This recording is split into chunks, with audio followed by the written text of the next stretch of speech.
মাতৃবন্দনায় বৃক্ষরোপণ বীণা মজুমদারের মহৎ উদ্যোগ।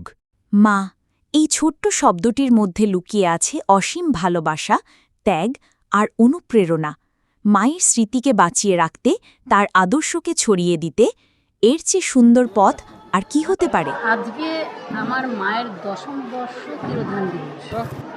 তো আমি মনে করি যে কোনো মা কোনো সন্তানের কাছে চলে যেতে পারে না, সন্তানের মধ্যেই সে জীবিত অবস্থায় থাকে। সেই কারণে আমার মায়ের 1ম বর্ষ থেকে আজকে 10ম বর্ষ পর্যন্ত আজকের দিনটাতে আমি কোনো না কোনো একটা সমাজের সেবামূলক কাজ করে যাই। হ্যাঁ, তার মধ্যে গরিবদের কিছু বস্ত্রদান, খাদ্যদান বা বৃক্ষরোপণ। তো গত বছরও বৃক্ষরোপণ করেছিলাম আমাদের বাড়ির সামনে। এবার আমার ভাইয়ের বিশেষ চেষ্টায় বা ইচ্ছায় আমি শালমারা হাই স্কুলে এলাম। এখানে আমার মায়ের নামে 15টা গাছ লাগালাম। আমরা চলে যাব, কিন্তু গাছগুলো কিন্তু দিন দিন বড় হবে, ফুলে ফলে ভরে যাবে, প্রকৃতিকে সে মুক্ত আবহাওয়া দেবে। এমনকি গাছ থেকে যখন পাখিরা ফল খাবে সেই আনন্দ একটা আলাদা। পাখিদের খাবার কমে গেছে, আর বাচ্চারাও খেতে পারবে।